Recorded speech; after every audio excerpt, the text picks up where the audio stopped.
সংস্কার কমিশনের এই বৈষম্যের প্রতিবাদে দ্বিতীয়বারের মতো সংবাদ সম্মেলন করছি।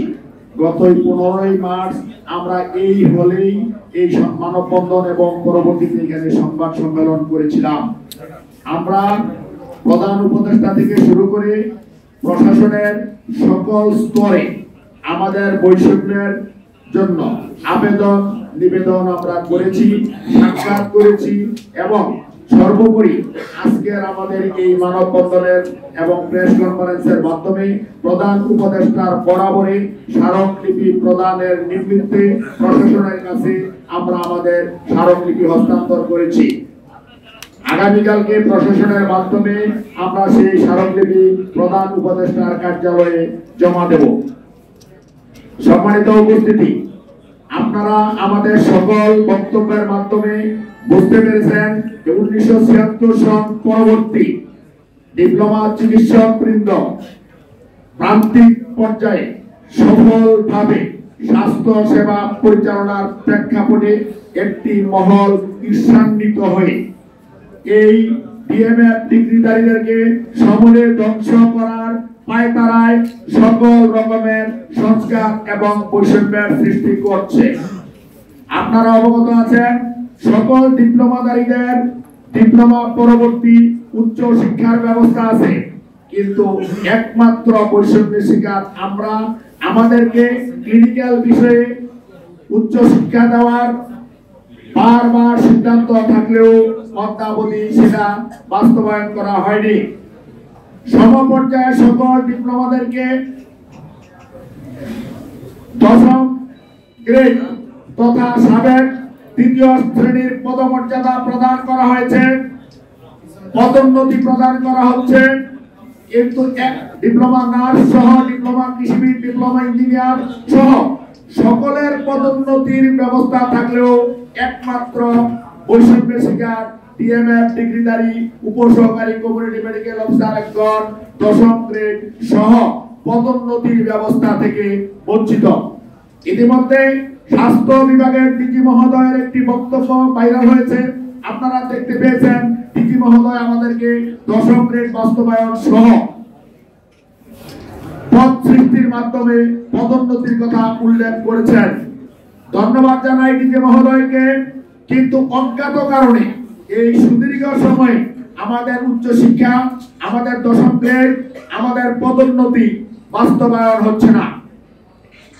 আমরা স্বাস্থ্য বিভাগ এবং পরিবার পরিকল্পনা বিভাগ উভয় অধিদপ্তরে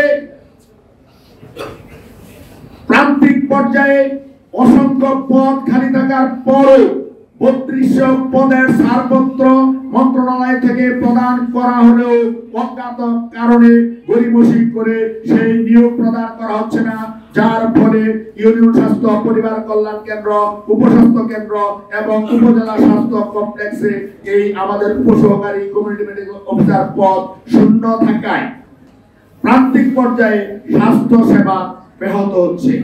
আপনারা যদি ইউনিয়ন পর্যায়ে উপস্বাস্থ্য কেন্দ্র, স্বাস্থ্য ও পরিবার কল্যাণ কেন্দ্র এবং উপজেলা হেলথ কমপ্লেক্সে যান, দেখবেন প্রায় ক্ষেত্রে পদ শূন্য থাকার কারণে স্বাস্থ্য সেবা বিঘ্নিত হচ্ছে। এটা মানুষের মৌলিক অধিকার স্বাস্থ্য সেবা প্রাপ্তিতে সরকারের ক্ষেত্রে ব্যর্থতায় পর্যবসিত হচ্ছে। আপনারা অবগত আছেন, কমিউনিটি ক্লিনিকে সাধারণ শিক্ষায় শিক্ষিত ছেলেপেলেদেরকে নিয়োগ করে স্বাস্থ্য সেবার নামে প্রহসন করা হচ্ছে। এই প্রহসন থেকে সরকারকে সরে আসতে হবে। আমরা চাই মানুষের মৌলিক অধিকার স্বাস্থ্য সেবা নিশ্চিত করার জন্য আপনাদের লেখনের মাধ্যমে সর্বপ্রকার ব্যবস্থা যেন বাস্তবায়িত হয়। কমিউনিটি ক্লিনিকে যদি ডিপ্লোমা চিকিৎসক, ডিএমএফ ডিগ্রিধারী, বিএমডিসি রেজিস্ট্রারদেরকে উপসহকারী কমিউনিটি মেডিকেল অফিসার পদে পদায়ন করে স্বাস্থ্য সেবার সুযোগ দেওয়া হয়, তাইলে ওয়ার্ড পর্যায়ে, গ্রাম পর্যায়ে সাধারণ মানুষ স্বাস্থ্য শিক্ষায় শিক্ষিত, দক্ষ জনবলের হাতে চিকিৎসা সেবা পাবে এবং এই চিকিৎসা সেবা প্রাপ্তিতে আপনাদের লেখনীর মাধ্যমে, আপনাদের প্রচার প্রচারণার মাধ্যমে যাতে কমিউনিটি ক্লিনিক সহ ইউনিয়ন স্বাস্থ্য কেন্দ্র এবং উপজেলা স্বাস্থ্য কমপ্লেক্সে এই শূন্য পদগুলোতে নিয়োগ এর ব্যবস্থা হয়, ব্যাপারটি আপনারা স্বাস্থ্য অধিদপ্তর এবং পরিবার পরিকল্পনা অধিদপ্তরে কেন নিয়োগ হচ্ছে না ছাড়পত্র থাকার পরও বিষয়টি আপনারা সুনিশ্চিত করবেন এবং কমিউনিটি ক্লিনিকে পদ সৃষ্টির মাধ্যমে পদায়নের বিষয়ে আপনাদের লেখনীর মাধ্যমে লিখবেন। আজকে অ্যান্টিবায়োটিক রেজিস্ট্যান্সের নামে আমাদের উপরে চাপিয়ে দিয়ে এবং আপনারা অবগত আছেন 4.5 বছরের ডিপ্লোমা ডিগ্রিধারী ডিএমএফ ডাক্তার চিকিৎসকদেরকে ভুয়া চিকিৎসক হিসেবে চালিয়ে দেওয়ার যে অপচেষ্টা চালানো হচ্ছে, সেটাও আপনাদের লেখনীর মাধ্যমে আপনারা সেটা প্রতিহত করবেন।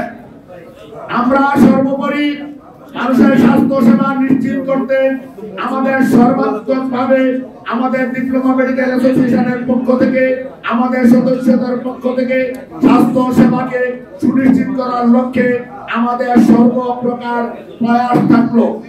আমরা আপনাদের লেখনীর মাধ্যমে আমরা এই বৈষম্য থেকে বাঁচতে চাই এবং ডিএমএফ ডিগ্রিধারীদের চিকিৎসা সেবায় সুনির্দিষ্টভাবে আমাদের অংশীদারিত্ব নিশ্চিত করতে চাই।